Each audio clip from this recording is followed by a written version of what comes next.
Bueno, acaba de terminar la presentación del libro El pájaro murió de risa y si bien lo explicaste un poco antes, De Movida es una interpretación gráfica de Charlie Parker. Cómo surgió la idea de abordar este personaje?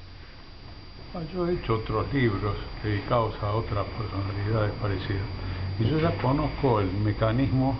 Es decir, cuando se termina un libro uno se queda, es como más o menos como cuando se toca, uno queda vacío y entonces tiene que pasar cierto tiempo hasta que un día, por una circunstancia fortuita, a lo mejor escuchando un disco, entonces ocurre la idea. Entonces a partir de ahí yo ya conozco lo que pasa también, porque es empezar a buscar materiales, a buscar situaciones que se van dando de manera sencilla, ¿no? Pero lleva mucho tiempo y además, ¿no?, lo que lleva más tiempo es conformarse con lo que uno hace, ¿no? Entonces, pero el punto es, yo cito la frase porque la frase es interesante, que la dijo Alfonso Reyes, que lo malo de no editar los libros es que uno se pasa la vida corrigiéndolos. Es verdad. Y es verdad. Y eso es un poco lo que debe pasar con los discos. Sí, por ejemplo, yo escribo a veces duetos, cuartetos de saxofones y me la paso corrigiéndolo. Claro. Es una cosa, a veces paro y bueno, no basta, porque si no, no es una tarea interminable. Claro. Porque uno no se conforma, ¿no es cierto? No se conforma. Pero uno no, tampoco creo que ahí, pero a cierto momento también lo que hay que defender es la espontaneidad inicial. Ah, sí. Entonces hay veces que a lo mejor por circunstancias absolutamente irresponsables, diría, surgen las cosas y entonces uno tiene yo digo, a veces hago una cosa y la miro al día siguiente. Claro, hay que recapitular. O la miro pasado cierto tiempo. Sí, sí, mejor. Y entonces ahí empiezan, cuando ya van una cierta cantidad, ya empieza más o menos ahí, uno empieza a mirar y el último ayuda al primero y se van intercomunicando los trabajos. Y a veces hasta uno vuelve al principio en gran medida. Claro. En gran medida, porque la idea original era buena. Parece bien. Pero uno se va mareando, corrigiendo y corrigiendo. Si el libro es una interpretación gráfica de Charlie Parker, el concierto de alguna manera fue, si se quiere, hasta una interpretación didáctica. ¿Fue un poco esa la intención del concierto?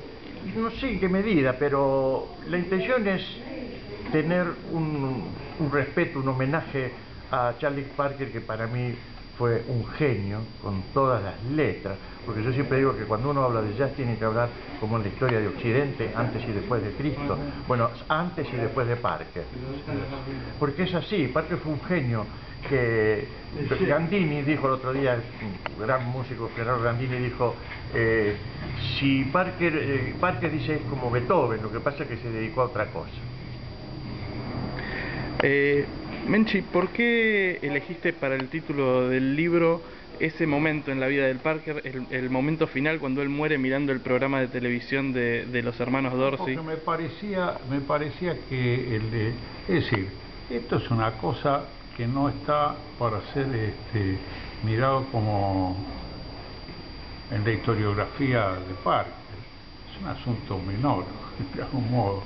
Pero el hecho ese de creo que poner El pájaro murió de risa es una forma también de respeto hacia Parker, ¿no? Porque es un poco también, de algún modo, por ejemplo, no me comparo de ninguna manera. La película que hizo Clint Eastwood también era muy respetuosa, Sí.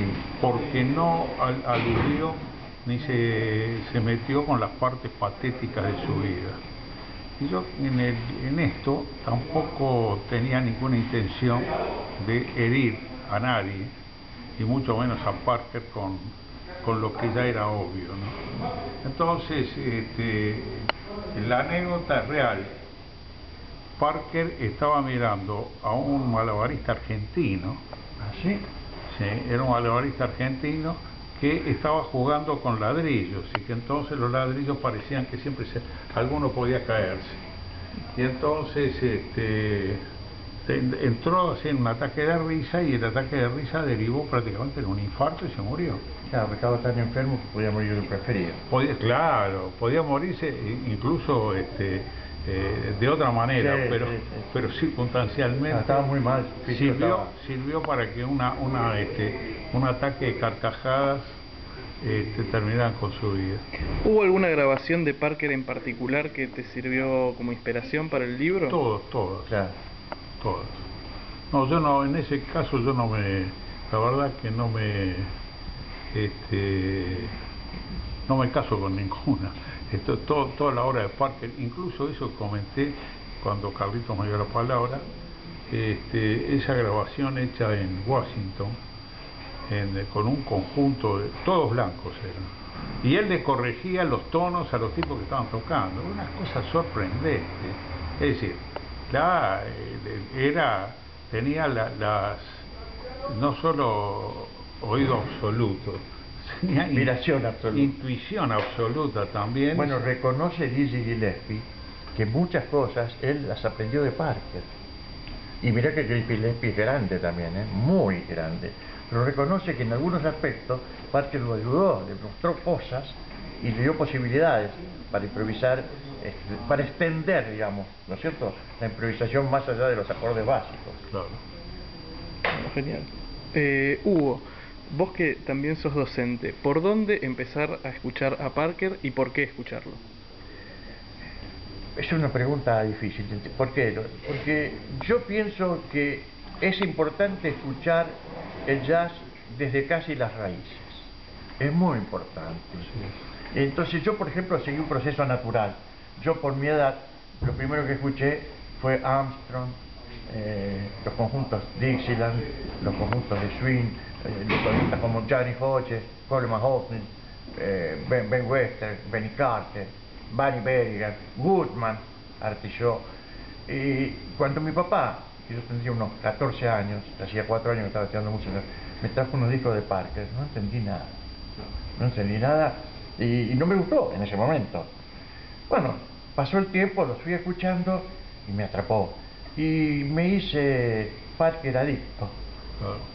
Ya no me lo pude sacar más de encima y bueno, seguí escuchando, pero yo creo que Parker no ha sido superado. Sinceramente, no ha sido superado. No, porque es un poco, es decir, hay grandes artistas que tienen esa condición de empezar y cerrar un ciclo consigo mismo. Es verdad. Si no está mal citarlo, Gardel le pasó lo mismo. Sí, bueno, Gardel fue el mejor cantante de tango que hemos tenido.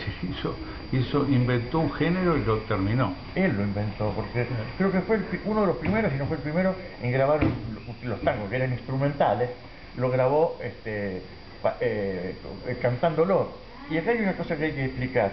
Siempre se dice el 2x8, el 2x8, el 2x4, perdón, el 2x4. El tango no es el 2x4, el tango ya de hace décadas es 4x4, no es más 2x4.